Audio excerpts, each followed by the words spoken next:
Watch and burn. Hey everybody, so tonight I want to discuss OhgR's third solo album, and that is 2008's Devils in My Details.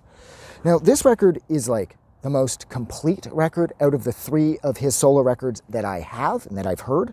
This record feels sort of like a walk through hell, and whenever I have this record on, I always think of that the short story by Clive Barker, where the architect designs a sort of steel satanic palace in order to attract the devil, and to try and capture the devil so that, he can use the devil to whatever ends he wants to use the devil for.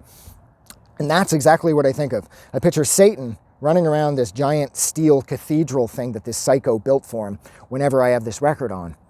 And so this record, it plays out almost like it's some kind of concept album, really. The songs on here, they just have a greater sense of togetherness, and they seem to flow together a lot better than the songs did on Sunny Psyop or Welt, especially on Welt. But my three favorite songs off here are Psycho Real and Witness. Those three songs are so strong, unfortunately, that I find that whenever I have this album on, and those songs pop up, of course, I end up listening to each of them like 5 times. And then when I'm done that, the rest of the record just sort of comes and goes. And that's just because, I love these, especially Witness. The chorus to Witness is just so massive, and it's so big, and it's so exciting.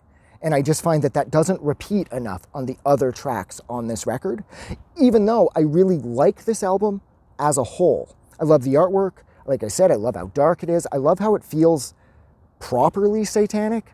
And I like how he said it. Whenever I'm thinking about it, or I'm listening to it, I'm always thinking about that story by Clive Barker, where the lunatic creates a little steel palace for the devil. It's like that story complements this record, and this record complements that story, even though I really don't think that's what OhgR had intended when he made this record. I don't think that short story by Clive Barker was on his mind at all. But I do really like how this record feels like you're in some sort of demonic factory or some shit. Kind of a weird way of putting it, but at the same time, it's not a bad way of putting it because it's not exactly wrong either. But yeah, look, I'm going to stop talking about this because even though I like it in a sense, I still don't love OhgR's solo stuff. And this record is no exception. There's a few songs on here that I think are great, and then the record just comes and goes.